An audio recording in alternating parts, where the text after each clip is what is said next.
സദാശിവസമാരംഭാം ശങ്കരാചാര്യമധ്യമാം അസ്മദാചാര്യപര്യന്താം വന്ദേ ഗുരുപരമ്പരാം.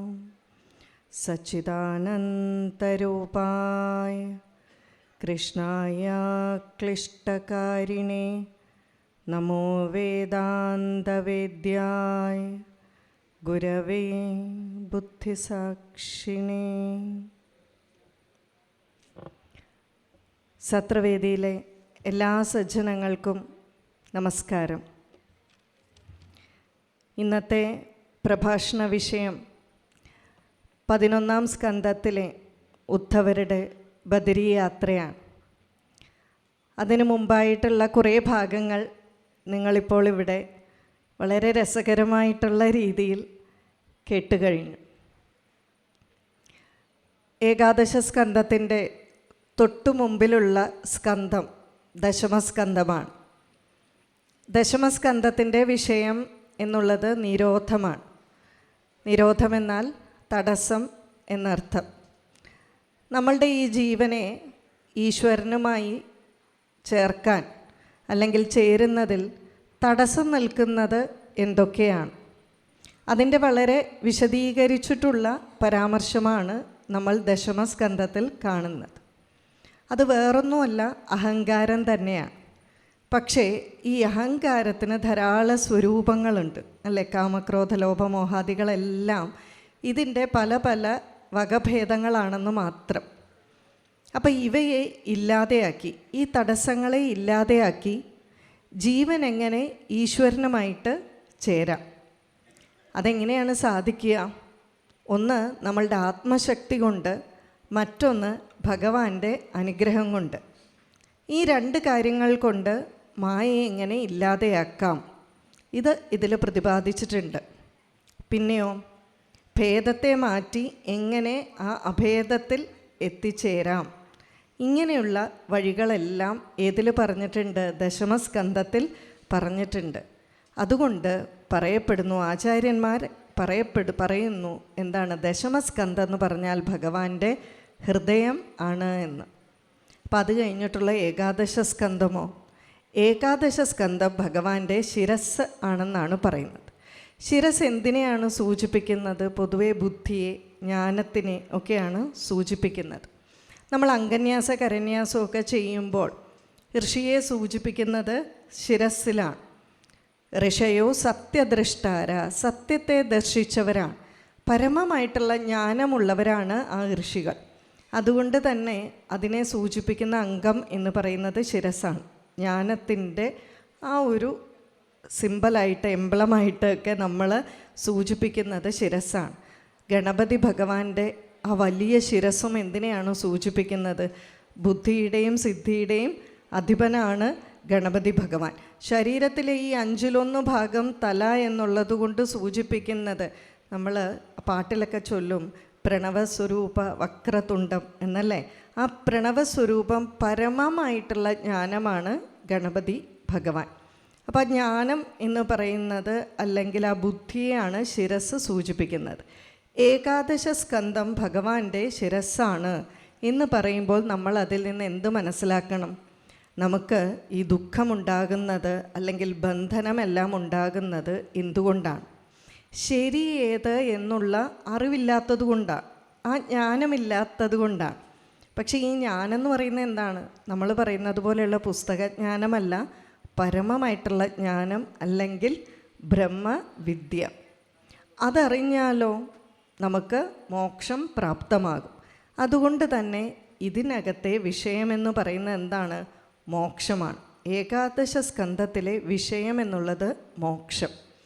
ചതുർവിധ പുരുഷാർത്ഥങ്ങളിൽ 4-ാമത്തേത്, അവസാനത്തെ പുരുഷാർത്ഥമാണ് മോക്ഷം. നമുക്കറിയാം, ശ്രീമദ് ഭാഗവതം ആദ്യം തൊട്ട് വായിച്ചു വന്നാൽ ഈ 4 പുരുഷാർത്ഥങ്ങളും തരാൻ കെൽപ്പുള്ളതാണ്, അല്ലെങ്കിൽ 4 പുരുഷാർത്ഥങ്ങളും അടങ്ങിയിരിക്കുന്നതാണ് ശ്രീമദ് ഭാഗവതമെന്ന്. ആചാര്യന്മാർ ശ്രീ എന്നുള്ള പദം എവിടെയെല്ലാം ചേർക്കാം എന്ന് പറയാറുണ്ട്. അതിൽ ഏറ്റവും പ്രധാനമായിട്ട് പറയുന്നത് ശ്രീ എന്നാൽ ഐശ്വര്യം, എന്നൊരു സാമാന്യ അർത്ഥം. അതിൽ പറയുന്നു, ചതുർവിധ പുരുഷാർത്ഥങ്ങളും എന്തിലാണോ അടങ്ങിയിരിക്കുന്നത് അതിനെ ശ്രീ ചേർത്ത് പറയണം. അപ്പോൾ നമ്മൾ ശ്രീമദ് ഭഗവത്ഗീത എന്ന് പറയും, ശ്രീമദ് ഭാഗവതം എന്ന് നമ്മൾ പറയും. കാരണം എന്താണ്? ഈ ചതുർവിധ പുരുഷാർത്ഥങ്ങളും നമുക്ക് തരും. അതിൻ്റെ അവസാനത്തെ ഭാഗമായിട്ടുള്ള മോക്ഷത്തിലാണ് നമ്മൾ ഇപ്പോൾ നിൽക്കുന്നത്. മാത്രമല്ല, മറ്റും പറയാറുണ്ട്, ദൈവത്തിൻ്റെ പേര് പറയുമ്പോൾ എന്ത് ചേർക്കണം? ശ്രീ ചേർക്കണം. ദൈവം ഗുരും സ്ഥാനം എന്നാണ്. പക്ഷേ മഹാദേവൻ ശിവൻ എന്ന് പറയുന്നത് അദ്വൈതം അല്ലെങ്കിൽ ആ പരബ്രഹ്മമായതുകൊണ്ട് അവിടെ മായയുടെ ഒരു ചേർച്ച വന്നിട്ടില്ലാത്തത് കൊണ്ട് നമ്മൾ എന്ത് ചെയ്യുന്നില്ല? അവിടെ ശ്രീ ചേർക്കുന്നില്ല. സ്വർണം വളരെ പരിശുദ്ധമായിട്ടിരുന്നാൽ എങ്ങനെ ഇരിക്കും? അത് വെച്ച് ആഭരണങ്ങൾ ഉണ്ടാക്കാൻ സാധിക്കുമോ? ഇല്ല. അതിനോടുകൂടി ചെറിയ മായം ചേർക്കണം. ഈ മായം ചേർക്കുക എന്നുള്ളതാണ് ഈശ്വരൻ അവതാരമെടുക്കുന്നത്. ബ്രഹ്മമായിട്ടിരുന്നാൽ ജന്മമില്ല, അല്ലെങ്കിൽ ജീവനുണ്ടോ ഇല്ലേ ഒന്നും നമുക്കറിയില്ല. പക്ഷേ അവതാരമെടുക്കുമ്പോൾ ആ മായയോട് ചേരുന്നു. ശ്രീകൃഷ്ണ ഭഗവാൻ ജന്മമെടുത്തപ്പോഴും ആദ്യം ആരാ ജനിച്ചത്? മായ വന്നു, കംസൻ്റെ കയ്യിൽ നിന്ന് പോയി. അപ്പോൾ ആ മായയോട് ചേർന്ന് ഇവിടെ അവതാരമെടുക്കുന്നു. ബാക്കി ഇങ്ങനെ അവതാരമെടുക്കുന്നവർക്കെല്ലാം നമ്മൾ ശ്രീ ചേർക്കുന്നു. ഗുരുവിൻ്റെ പേര് പറയുമ്പോൾ ശ്രീ ചേർക്കണം. ഗുരുസ്ഥാനം, ഗുരു എന്ന് പറഞ്ഞാൽ മഹാഭാരതത്തിൽ പറയും, എന്തെങ്കിലും ഒരു അറിവ് നമുക്ക് പറഞ്ഞു തന്നിട്ടുണ്ടെങ്കിൽ, നമ്മളെ ഒരു പ്രശ്നത്തിൽ നിന്നും രക്ഷിച്ചിട്ടുണ്ടെങ്കിൽ, നമ്മുടെ ജീവിതത്തിലെ ഒരു പ്രശ്നത്തിന് പരിഹാരം തന്നിട്ടുണ്ടെങ്കിൽ അവരെല്ലാം നമ്മളുടെ ഗുരുക്കന്മാരാണ്. അപ്പോൾ അവരുടെ പേര് പറയുമ്പോൾ ശ്രീ ചേർത്ത് പറയണം. ഗുരുസ്ഥാനം, നമ്മുടെ ഗുരുവിൻ്റെ ആശ്രമം അല്ലെങ്കിൽ നമ്മളുടെ വിദ്യാലയം, ഇതൊക്കെ ഗുരുസ്ഥാനം എന്ന് വരാം. മറ്റൊരർത്ഥമുണ്ട്, ഗുരുവിന് തുല്യമായിട്ടുള്ള മറ്റൊരു ഗുരു. ഇവരെയൊക്കെ പറയുമ്പോൾ നമ്മൾ എന്ത് ചേർക്കണം? ശ്രീ ചേർക്കണം എന്ന് പറയുന്നുണ്ട്. ക്ഷേത്രത്തിൻ്റെ പേര് പറയുമ്പോൾ ശ്രീ ചേർക്കണം. ക്ഷേത്രത്തിലെ ദേവനെ പറ്റി പറയുമ്പോൾ ശ്രീ ചേർക്കണം. സിദ്ധന്മാരെ പറ്റി പറയുമ്പോൾ ശ്രീ ചേർക്കണം. അതുപോലെ ഗാർഹസ്ഥ്യ ജീവിതം നയിക്കുമ്പോൾ അവിടെ വേണമെങ്കിൽ ശ്രീമതി, ശ്രീമാൻ എന്നൊക്കെ ചേർക്കുമല്ലേ. എന്നാൽ 4 ആശ്രമങ്ങളുള്ളതിൽ ആദ്യത്തേത് ബ്രഹ്മചര്യമാണ്. ബ്രഹ്മചാരികളെ പറ്റി പറയുമ്പോൾ ശ്രീ ചേർക്കാൻ പാടില്ല. എന്താണ്? ബ്രഹ്മചാരി എന്ന് പറഞ്ഞ് മാത്രമാണ് അവരുടെ പേര് പറയാവുള്ളൂ. ഗാർഹസ്ഥ്യ ജീവിതത്തിലേക്ക് കടക്കുമ്പോൾ അദ്ദേഹത്തിന് ശ്രീ ചേർക്കാം. ഇങ്ങനെയുള്ള നിയമങ്ങളുണ്ട്. ഇവിടെ എന്തുകൊണ്ട് ഇത് ശ്രീമദ് ഭാഗവതമായി? ചതുർവിധ പുരുഷാർത്ഥങ്ങൾ നമുക്ക് തരുന്നതുകൊണ്ട് ശ്രീമദ് ഭാഗവതം. അതിൽ മോക്ഷം എന്നുള്ള ആ ചതുർവിധ പുരുഷാർത്ഥത്തിലെ 4ാമത്തേതാണ് ഏകാദശ സ്കന്ധത്തിൻ്റെ വിഷയം. ഈ മോക്ഷം ലഭിക്കണമെങ്കിൽ എന്ത് വേണം? പരമമായിട്ടുള്ള ജ്ഞാനവും വൈരാഗ്യവും വേണം. ഈ ജ്ഞാനം ലഭിക്കുക എന്ന് പറഞ്ഞാൽ അത്ര എളുപ്പമുള്ള കാര്യമാണോ? ഒന്ന്, എങ്ങനെയുള്ളവർക്കാണ് ഈ പരമമായിട്ടുള്ള അല്ലെങ്കിൽ ബ്രഹ്മജ്ഞാനം നമുക്ക് തരാൻ സാധിക്കുക? ഒന്ന്, ഈശ്വര സ്വരൂപത്തിനെ സാധിക്കും, ഈശ്വര സ്വരൂപികൾക്കേ സാധിക്കും, അല്ലേ? പിന്നെയോ, എങ്ങനെയുള്ള ശിഷ്യനാണ് ഇത് ലഭിക്കാനുള്ള അർഹത? ഒന്ന്, തീവ്ര വൈരാഗിയായിരിക്കണം, സർവസംഘ പരിത്യാഗിയായിരിക്കണം, നല്ലതുപോലെയുള്ള ശ്രദ്ധ ഉണ്ടായിരിക്കണം, മുമുക്ഷുവായിരിക്കണം. ഇങ്ങനെയുള്ള ഗുണഗണങ്ങളുള്ള ഒരു ശിഷ്യനെ ഈ ബ്രഹ്മജ്ഞാനത്തിന് അർഹതയുള്ളൂ. അപ്പോൾ നമ്മളിവിടെ ഈ ഏകാദശ സ്കന്ധത്തിൽ കാണാൻ പോകുന്ന ഭാഗത്ത് ഈശ്വര സ്വരൂപിയായിട്ട് ആരാണ്? ശ്രീകൃഷ്ണ പരമാത്മാവ്. എല്ലാ ഗുണങ്ങളും, ഞാൻ ഈ മേൽപ്പറഞ്ഞ എല്ലാ ഗുണഗണങ്ങളുമുള്ള ശിഷ്യനാരാണ്? ഉദ്ധവർ, അല്ലേ? അങ്ങനെ ആ ഭഗവാൻ ആർക്ക് ഈ പരമമായിട്ടുള്ള ജ്ഞാനം ഉപദേശിച്ചു കൊടുക്കുന്നു? ഉദ്ധവർക്ക് ഈ ജ്ഞാനം ഉപദേശിച്ച് കൊടുക്കുന്നു. അതുകൊണ്ട് തന്നെ ഏകാദശ സ്കന്ധത്തിലെ വിഷയം മോക്ഷമായതുകൊണ്ട് വിചാരശീലമുള്ളവർക്കാണ് ഏകാദശ സ്കന്ധം പറ്റുക. മനനശീലമുള്ളവർക്കാണ് ഏകാദശ സ്കന്ധം കൂടുതൽ യോജിക്കുക. ഇനി ദ്വാദശ സ്കന്ധത്തിലേക്ക് വന്നാൽ ആശ്രയം അല്ലെങ്കിൽ അധിഷ്ഠാനമൊക്കെയാണ് വിഷയം. അതായത് ശ്രീമദ് ഭാഗവതത്തിലെ എല്ലാ തത്വങ്ങളുടെയും സാരം ഈ 2 സ്കന്ധങ്ങളിലായിട്ടുണ്ട്, ഏകാദശ സ്കന്ധത്തിലും ദ്വാദശ സ്കന്ധത്തിലും. ഏകാദശ സ്കന്ധത്തിൻ്റെ മറ്റൊരു പ്രത്യേകത എന്താണെന്ന് വെച്ചാൽ പ്രധാനപ്പെട്ട എല്ലാ യോഗമാർഗങ്ങൾ ഇതിൽ പറഞ്ഞിട്ടുണ്ട്. ഇവിടെ ഇപ്പോൾ പറഞ്ഞല്ലോ അല്ലേ, ഏതൊക്കെയാണ്? കർമ്മമാർഗം, ജ്ഞാനമാർഗം, ഭക്തിമാർഗം, ക്രിയാമാർഗം, രാജവിദ്യ, ഗുഹ്യയോഗം, എന്ത് യോഗമാർഗങ്ങളാണെങ്കിലും അതെല്ലാം എവിടെ പരാമർശിച്ചിട്ടുണ്ട്? ഈ ഏകാദശ സ്കന്ധത്തിൽ പരാമർശിച്ചിട്ടുണ്ട്. പക്ഷേ ഈ ഏകാദശ സ്കന്ധത്തിൽ ഉദ്ധവഗീത എന്നുള്ള പേര് വരാൻ എന്താണ് കാരണം? ഭഗവാൻ ഉദ്ധവന് ഉപദേശിച്ചു കൊടുത്തതായതുകൊണ്ട് ഉദ്ധവഗീത. ഈ ഏകാദശ സ്കന്ധത്തിൽ എത്രമാത്രം ശ്ലോകങ്ങൾ ഉണ്ട്? 1372 ശ്ലോകങ്ങളാണ് ഉള്ളത്. ഇതിൽ 6-ാമത്തെ അധ്യായത്തിൻ്റെ അവസാന ഭാഗത്താണ് ശ്രീകൃഷ്ണനും ഉദ്ധവരും തമ്മിൽ ആ ഭഗവാന്റെ സാമീപ്യം ഉദ്ധവർക്ക് ലഭിക്കുന്നത്. 7-ാം അധ്യായം തൊട്ട് 29-ാം അധ്യായം വരെയാണ് ഉദ്ധവഗീത. ഈ ഭാഗവതത്തിൽ 1372 ശ്ലോകങ്ങളുണ്ട് എന്ന് പറഞ്ഞു. അതിൽ 1043 ശ്ലോകവും ഉദ്ധവഗീതയാണ്. ഉദ്ധവഗീതയ്ക്ക് മുൻപായിട്ട് 253 ശ്ലോകങ്ങളുണ്ട്, 251 ശ്ലോകങ്ങൾ. അതിനുശേഷം ആകെ 78 ശ്ലോകങ്ങൾ. ചുരുക്കം പറഞ്ഞാൽ ഏകാദശ സ്കന്ധം എന്ന് പറഞ്ഞാൽ എന്താണ്? ഉദ്ധവഗീതയാണ് എന്ന് നമുക്ക് പറയാൻ സാധിക്കും. ഇവിടെ നമ്മൾ പറഞ്ഞു, ശ്രീകൃഷ്ണൻ അർജുനൻ ഉപദേശം കൊടുത്തപ്പോൾ നമുക്ക് എന്ത് കിട്ടി? ശ്രീമദ് ഭഗവത്ഗീത കിട്ടി. ശ്രീകൃഷ്ണൻ ഉദ്ധവർക്ക് ഉപദേശിച്ചപ്പോൾ എന്ത് കിട്ടി? ഉദ്ധവഗീത കിട്ടി. പക്ഷെ ഇവിടെ ചെറിയ വ്യത്യാസമുണ്ട്. ശ്രീകൃഷ്ണൻ പ്രധാനമായിട്ടും 3 ഉപദേശങ്ങൾ നടത്തിയിട്ടുണ്ട്. പക്ഷേ ഈ ഉപദേശങ്ങൾ നോക്കിയാൽ അധികാരി ഭേദമനുസരിച്ച് ഉപദേശത്തിൽ വ്യത്യാസമുള്ളതായിട്ട് കാണാൻ മനസ്സിലാവും. ആർക്കാണ്? കുട്ടികൾക്ക് നമ്മൾ പറഞ്ഞു കൊടുക്കുമ്പോഴങ്ങനെയല്ലേ? ശ്രീകൃഷ്ണൻ ഭഗവത്ഗീത ഉപദേശിച്ചപ്പോഴെങ്ങനെയാണ്? അർജുനൻ്റെ തലത്തിലേക്ക് ഇറങ്ങി വന്ന് പിന്നീട് അർജുനനെ ഉയർത്തിക്കൊണ്ട് വരികയാണ്. അപ്പം നമ്മളൊരു കുട്ടികൾക്ക് പറഞ്ഞു കൊടുക്കുകയാണെങ്കിൽ ആ കുട്ടിയുടെ തലത്തിനനുസരിച്ച് നമ്മൾ പറഞ്ഞു കൊടുക്കുന്നത് നമുക്ക് മാറ്റാൻ സാധിക്കും. ഇതുപോലെ തന്നെ ഭഗവാൻ എന്ത് ചെയ്തു? അധികാരി ഭേദമനുസരിച്ച് ഭഗവാന്റെ ഉപദേശങ്ങളിൽ ഈ ഭേദം കാണാൻ സാധിക്കും. അർജുനൻ എന്ത് ചെയ്തു? അർജുനൻ എന്താ പറഞ്ഞു കൊടുത്തത്? ഫലം ഇച്ഛിക്കാതെ കർമ്മം ചെയ്യാൻ പറഞ്ഞു. അതായത് അർജുനനെ സ്വധർമ്മ കർമ്മ നിരതനാക്കാനാണ് ഭഗവാൻ അവിടെ ശ്രമിച്ചത്. എന്നാൽ ഗോപികമാരെയോ? ഗോപികമാർക്ക് സാധനയൊന്നും ഇല്ലാതെ അനുഗ്രഹം കൊണ്ട് മാത്രം ബ്രഹ്മാനന്ദം കൊടുത്തു. ഇനി ഉദ്ധവർക്കോ? ഉദ്ധവർക്ക് ആ മോക്ഷമല്ലേ കൊടുക്കേണ്ടത്? മോക്ഷം വേണമെങ്കിൽ ജ്ഞാനവും വൈരാഗ്യവും വേണം. ഉദ്ധവൻ പരമജ്ഞാനിയാണ്, പക്ഷേ വൈരാഗ്യം അത്ര തീവ്രമല്ല. അതായത് വസ്തുജ്ഞാനം, ആ ഒരു എന്താ പറയുക, ആ ഭക്തി എന്ന് പറയുന്നത് അത്ര പൂർണ്ണമാണോ എന്ന് ചോദിച്ചു കഴിഞ്ഞാൽ ഒരു ചെറിയ ആ വൈരാഗ്യത്തിൽ കുറവുണ്ട്. ആ വൈരാഗ്യത്തിൽ കുറവുള്ളതുകൊണ്ട് ഭഗവാൻ എന്ത് ചെയ്തു? പ്രധാനമായിട്ടും ആ വൈരാഗ്യത്തിലും ത്യാഗത്തിലും ഒക്കെയാണ് ഉപദേശത്തിൽ ശ്രദ്ധിച്ചത്. ആ വൈരാഗ്യം കുറവുള്ളത് കൊണ്ടല്ലേ ഭഗവാൻ പോകുമ്പം വിഷമിച്ചത്, വിഷാദം വന്നത്? അർജുനനും വിഷാദം വന്നപ്പോഴാണ് ഭഗവാൻ ഉപദേശിച്ചത്. ഉദ്ധവർക്ക് എന്തുകൊണ്ട് വിഷാദം വന്നു? ഭഗവാൻ തൻ്റെ ശരീരം വിട്ട് സ്വധാമത്തിലേക്ക് പോവുകയാണെന്ന് അറിഞ്ഞു. അപ്പോൾ ഇവിടെ വിഷാദം വന്നപ്പോൾ ഭഗവാൻ ഉദ്ധവർക്ക് വേണ്ട രീതിയിൽ ഉപദേശിച്ചു. പക്ഷെ ഇവിടെ നമുക്ക് നോക്കിയാൽ മനസ്സിലാവുന്നത് ശ്രീമദ് ഭഗവത്ഗീതയിലുള്ളതിനേക്കാൾ ചില സ്ഥലങ്ങളിൽ വളരെ വലിയ ഉയർന്ന തത്വങ്ങൾ ഉദ്ധവഗീതയിലുണ്ട്. അതെന്തുകൊണ്ടാണ്? ഭഗവാൻ സ്വധാമത്തിലേക്ക് പോവുകയാണ്, അവസാനത്തെ ഉപദേശമാണ്.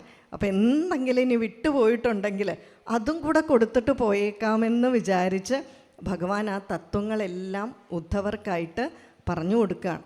അത്ര കേമമായിട്ടുള്ള ഒരു ഭാഗമാണ് ഈ ഉദ്ധവഗീത എന്ന് പറയുന്നത്. ഈ ഉദ്ധവർ ആരാണ്? ഈ ഉദ്ധവഗീത ഭഗവാൻ ഉപദേശിച്ചത് ശരിക്കു പറഞ്ഞാൽ നമുക്കറിയാം ഇതെല്ലാം നമുക്ക് വേണ്ടിയിട്ടാണ് അല്ലേ. പക്ഷെ ഉദ്ധവർക്ക് ഉപദേശിച്ചു കൊടുത്തു എന്ന് പറയുമ്പോൾ ഭഗവാൻ എന്തുകൊണ്ട് ഉദ്ധവർക്ക് ഉപദേശിച്ചു? ഉദ്ധവരാരാണ്? ഇതിനുള്ള സന്ദർഭം എന്താണ്? ഭഗവാൻ എന്തായി? ഭഗവാൻ സ്വധാമത്തിലേക്ക് പോകാനായിട്ട് പതുക്കെ തീരുമാനിക്കുന്നു. അതിന് കാരണം എന്താണെന്ന് വെച്ചാൽ ദേവന്മാരും ബ്രഹ്മാവും അതുപോലെ മഹേശ്വരനും എല്ലാം വന്ന് ഭഗവാനെ കണ്ടു. ഭഗവാന്റെ അവതാര ദൗത്യം ഏകദേശം പൂർത്തിയായി, ധർമ്മത്തിനെ പുനഃസ്ഥാപിച്ചു അല്ലേ. നമ്മളൊരു കാര്യം മനസ്സിലാക്കണം, ഭഗവാൻ എപ്പോഴെങ്കിലും അവതാരം എടുത്തിട്ടുണ്ടെങ്കിൽ പൂർണ്ണമായിട്ടും ധർമ്മത്തെ പുനഃസ്ഥാപിച്ചിട്ടാണ് പോയിരിക്കുന്നത്, അല്ലാതെ കുറച്ച് മിച്ചം വെച്ചിട്ടൊന്നുമല്ല. അപ്പോൾ ഇവിടെ ബ്രഹ്മാവ് പറയുകയാണ് 125 വർഷം കൊണ്ട് അവതാര ദൗത്യം പൂർത്തിയാക്കി. ഇനി അങ്ങ് എന്ത് വേണം? സ്വധാമത്തിലേക്ക് തിരിച്ചു വരിക. അപ്പോൾ ശ്രീകൃഷ്ണൻ പറഞ്ഞു, എനിക്കറിയാം, ഞാൻ അതിനായിട്ടുള്ള പ്ലാനും പദ്ധതിയെല്ലാം തയ്യാറാക്കിക്കൊണ്ടിരിക്കുകയാണ്. അതിൻ്റെ ഒരു ഭാഗമാണ് എന്ത്? യാദവ കുലത്തിനായിട്ടുള്ള ബ്രാഹ്മണ ശാപം. പക്ഷെ അവരെന്താണ്, ഇപ്പോൾ തന്നെ ചെറിയ രീതിയിൽ അഹങ്കാരികളായിട്ട് തുടങ്ങിയിട്ടുണ്ട്. പക്ഷേ എൻ്റെ സ്വധാമഗമനത്തോടു കൂടി കലിയുഗം അങ്ങ് തുടങ്ങും. അതോടൊപ്പം തന്നെ ഇവരുടെ സാന്നിധ്യമുണ്ടെങ്കിലോ ഇവരഹങ്കാരികളായി സംസാരത്തിന് തന്നെ ദുഃഖം ഉണ്ടാക്കാൻ സാധ്യതയുണ്ട്. അതുകൊണ്ട് എന്ത് ചെയ്യണം? ഈ യാദവ കുലത്തെ എനിക്ക് സംഹരിക്കണം. ഇതും എൻ്റെ ഒരു ജോലി തന്നെയാണ്. ഇതുകൂടി കഴിഞ്ഞതിന് ശേഷം ഞാനങ്ങ് വന്നേക്കാം എന്നാണ് പറയുന്നത്. എന്താണെങ്കിലും ദേവന്മാർക്കെല്ലാം സന്തോഷമായി. അവർ ഭഗവാനെ നമസ്കരിച്ചിട്ട് പോയി. ഇതാരറിഞ്ഞു? ഉദ്ധവരറിഞ്ഞു. അപ്പോൾ ഉദ്ധവർക്ക് കൊടുക്കുന്ന ആ ഉപദേശം, ആ ഭാഗത്തിലേക്ക് നമുക്ക് വരാം. പക്ഷേ അതിനു മുമ്പ് ഉദ്ധവരാരാണ് എന്ന് നമ്മളൊന്ന് മനസ്സിലാക്കണം. ഉദ്ധവർ എന്ന് പറഞ്ഞാൽ ശ്രീമദ് ഭാഗവതത്തിലെ മറ്റു ചില ഭാഗങ്ങൾ ആധ്യാത്മികമായിട്ട് നോക്കിയാൽ, ചില സംഭവങ്ങളൊക്കെ ആധ്യാത്മികമായിട്ട് നോക്കിയാൽ ഉദ്ധവരാരാണെന്ന് നമുക്ക് മനസ്സിലാവും. ഉദ്ധവരെന്ന് പറഞ്ഞാൽ ബുദ്ധിയുടെ പ്രതീകമാണ്. എവിടെയൊക്കെയാണ് ഉദ്ധവരെ പറ്റി ചെറുതായിട്ട് പരാമർശിക്കുന്നത്? ദശമസ്കന്ധം 46-ാം അധ്യായം തുടങ്ങുമ്പോൾ പറയുന്നുണ്ട്, ബൃഹസ്പതിയുടെ പരമബുദ്ധിമാനായിട്ടുള്ള ശിഷ്യനാണ്, വൃഷ്ണികളിൽ ഒരുത്തനാണ്, ഭഗവാന്റെ ഏകാന്ത ഭക്തനാണ്, സുഹൃത്താണ്, മന്ത്രിയാണ്. പക്ഷെ അതോടൊപ്പം എന്താണ്? വളരെ വലിയ ബുദ്ധിമാനാണ് എന്ന് പറയുന്നുണ്ട്. ഭഗവാൻ മന്ത്രി ആയതുകൊണ്ട് തന്നെ പല കാര്യങ്ങൾക്ക് അഭിപ്രായം ചോദിക്കുന്നത് ആരോടാണ്? ഈ ഉദ്ധവരോടാണ് എന്ന് പറയുന്നുണ്ട്. നമ്മൾ ബുദ്ധി ഉപയോഗിച്ചല്ലേ പല തീരുമാനവും എടുക്കുക. അപ്പോൾ ബുദ്ധിയോടല്ലേ നമ്മൾ പോയി പലതും കൺസൾട്ട് ചെയ്യുക. അപ്പോൾ അവിടെ ഉദ്ധവരാരാണ് എന്ന് പറയുന്നു. ഓരോരോ രംഗങ്ങളായിട്ട് പറയുന്നുണ്ട്. ഒരു ദിവസം ഭഗവാന് ഉദ്ധവരുടെ ആ 2 കൈകളും ചേർത്ത് പിടിച്ചിട്ട് പറഞ്ഞു, ഉദ്ധവ, അങ്ങൊന്ന് എവിടെ പോകണം? എൻ്റെ ഗോപികമാരെയൊക്കെ ഒന്ന് പോയി കാണണം. അവിടെ എന്തുണ്ട്? എൻ്റെ അമ്മമാരുണ്ട്. ആ അമ്മമാരൊക്കെ ഞാൻ പോകുന്നതിൽ വിഷമിച്ചിരിക്കുകയാണ്. അവരെ ഒന്ന് സന്തോഷിപ്പിക്കണം. അതോടൊപ്പം എന്തു ചെയ്യണം? എൻ്റെ വിരഹദുഃഖത്താൽ വിഷമിച്ച് കഴിയുന്ന ഗോപികമാരെ എൻ്റെ സന്ദേശം അറിയിക്കണം.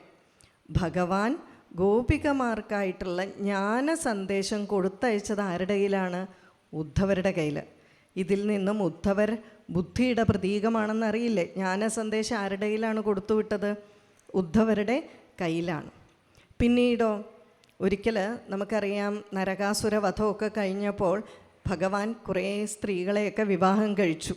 അപ്പോൾ നല്ല തിരക്കാണ്, ഗൃഹസ്ഥാശ്രമത്തിൻ്റെ തിരക്ക്. നമ്മൾ ശ്രീമദ് ഭാഗവത്തിൽ കാണും. ഓരോ ഗൃഹത്തിൽ ചെല്ലുമ്പോഴും ഭഗവാൻ ഓരോ പണിയിലാണ്. അപ്പം നാരദ മഹർഷിക്ക് എന്തായി? ഭഗവാന്റെ ഈ ഗൃഹസ്ഥാശ്രമം ഒന്ന് കാണണമെന്ന് തോന്നി. അതിൽ ചില ഗൃഹങ്ങളിൽ ചെല്ലുമ്പോൾ പറയുന്നുണ്ട്, ഒരിടത്ത് ഭഗവാൻ തൻ്റെ പ്രിയയും ഉദ്ധവരുടെയും കൂടെ ചൂത് കളിച്ചുകൊണ്ടിരിക്കുന്നു. മറ്റൊരിടത്ത് ചെല്ലുമ്പോൾ പറയുന്നുണ്ട്, അവിടെ ഉദ്ധവർ എന്ന് പറയുന്ന മന്ത്രിയും മറ്റു മന്ത്രിമാരുമായിട്ട് വളരെ ഗൗരവമായിട്ടുള്ള ചർച്ചകളാണ്, കൂടിയാലോചനകൾ നടക്കുന്നു. മറ്റൊരു രംഗത്ത് ഉദ്ധവരുടെ ബുദ്ധി സാമർഥ്യത്തെ പറ്റി പറയുന്നുണ്ട്. ഭഗവാൻ ഉദ്ധവരെ ഏത് രീതിയിൽ കണ്ടിരുന്നു എന്ന്. അതായത് ഈ ജരാസന്ധൻ കുറേ രാജാക്കന്മാരെ പിടിച്ച് ജയിലിലിട്ടിട്ടുണ്ട് അല്ലേ? ഈ രാജാക്കന്മാരുടെ ദൂതനായിട്ടൊരാൾ ഭഗവാനെ കാണാൻ വരും.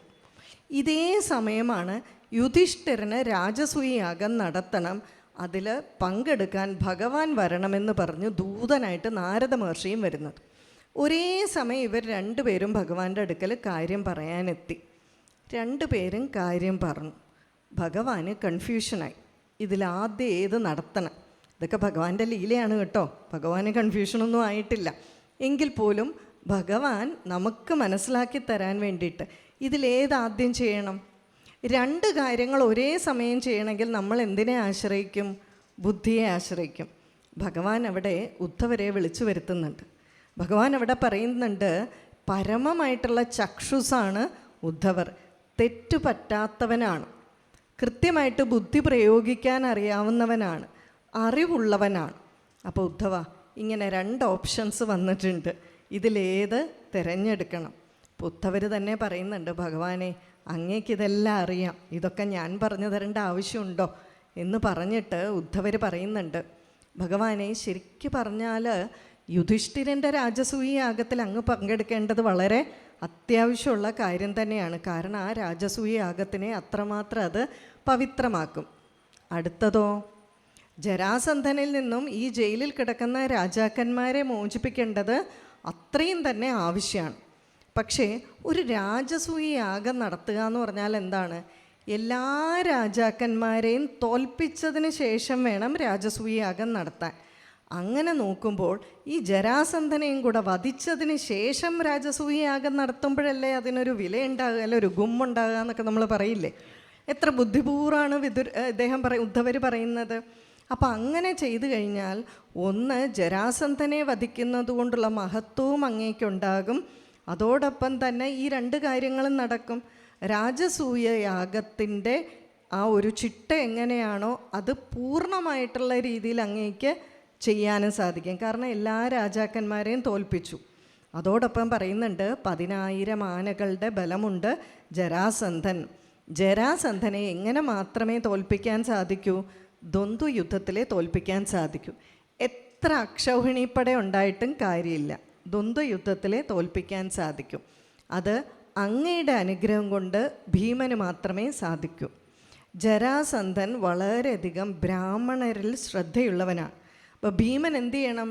ഒരു ബ്രാഹ്മണൻ്റെ വേഷം ധരിച്ച് ഭിക്ഷയായിട്ട് ദ്വന്ദ്വ യുദ്ധം യാചിക്കുക. അത് മാത്രമേ കഴിവുള്ളൂ, അത് മാത്രമേ വഴിയുള്ളൂ. പിന്നീട് എന്ത് വേണം? ഈ ദ്വന്ദ്വ യുദ്ധത്തിൽ ഉദ്ധവർ ഓരോ തവണയും പറയുന്നുണ്ട്, അങ്ങയുടെ അനുഗ്രഹം കൊണ്ട് ഭീമൻ എന്ത് സാധിക്കും? ജരാസന്ധനെ വധിക്കാൻ സാധിക്കുമെന്ന് പറയുന്നുണ്ട്.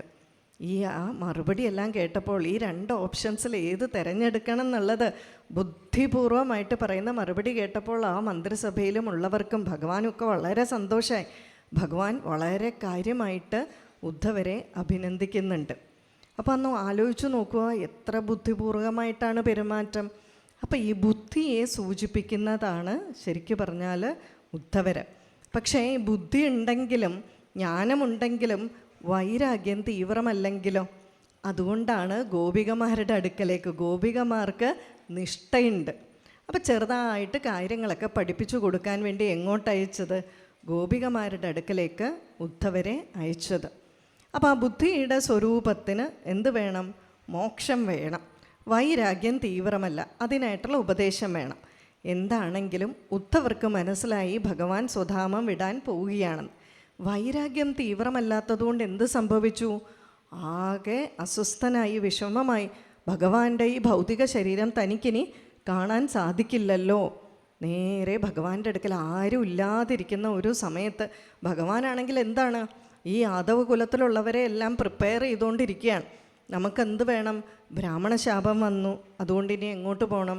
നമുക്കെല്ലാവർക്കും പ്രഭാസത്തിലേക്ക് പോകാം. പ്രഭാസത്തിൻ്റെ പ്രത്യേകത എന്താ? പണ്ട് ദക്ഷൻ ചന്ദ്രനെ ശപിച്ചിട്ടുണ്ട്. എന്നിട്ട് എന്തു പറഞ്ഞു? നിൻ്റെ കലകളെല്ലാം ക്ഷയിച്ചു പോട്ടെ എന്ന്. ആ ശാപത്തിൽ നിന്നും ഒരു പരിധി വരെ ചന്ദ്രൻ മുക്തനായത് പ്രഭാസത്തിൽ സ്നാനം ചെയ്തിട്ടാണ്. അപ്പം നമുക്കിവിടെ ഒരു ശാപം കിട്ടിയിട്ടുണ്ടല്ലോ, ബ്രാഹ്മണ ശാപം. അപ്പോൾ ഭഗവാൻ പറയുകയാണ് നമുക്കെല്ലാവർക്കും, കാരണം ഈ ദ്വാരക 7 ദിവസത്തിനുള്ളിൽ മുങ്ങിത്താഴും. നമുക്ക് എന്ത് ചെയ്യാം?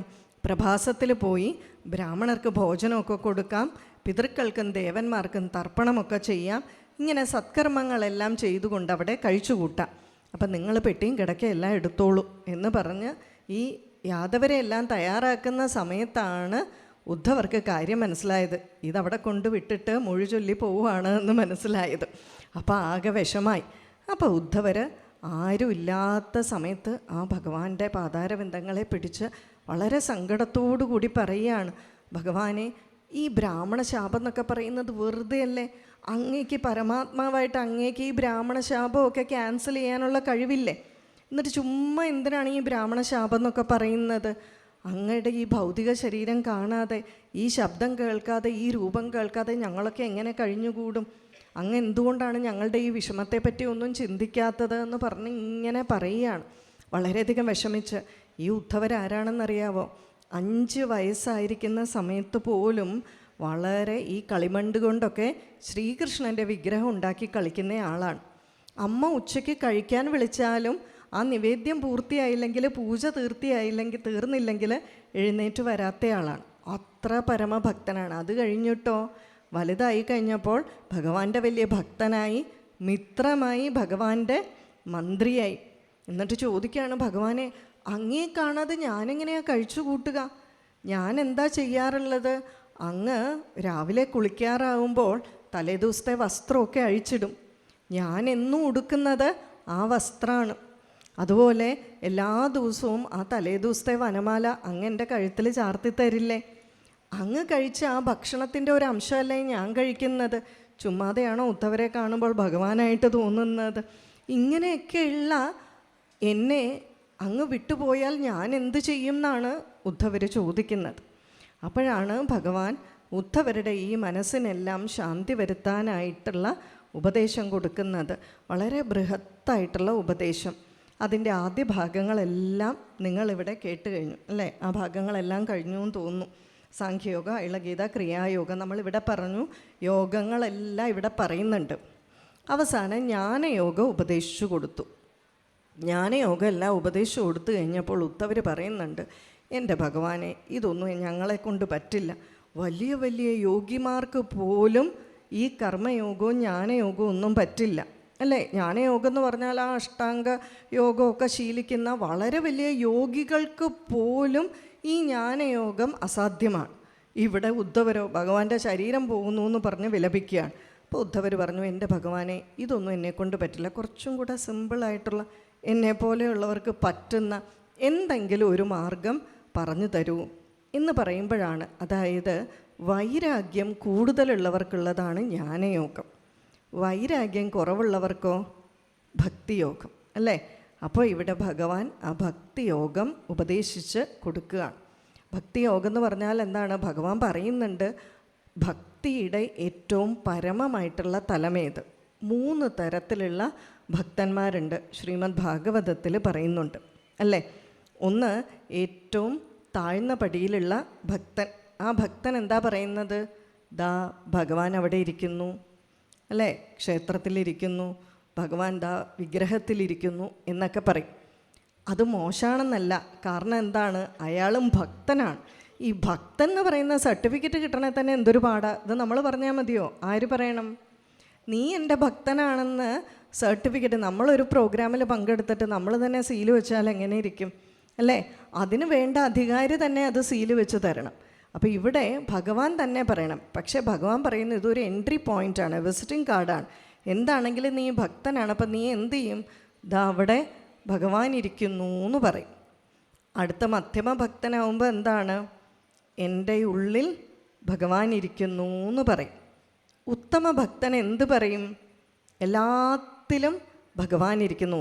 ആ സമ അവസ്ഥ, സമതുലിത അവസ്ഥ എന്ന് പറയില്ലേ, സമഭാവന, എല്ലാത്തിലും ഭഗവാനെ കാണുന്ന ഒരു ഭാവന.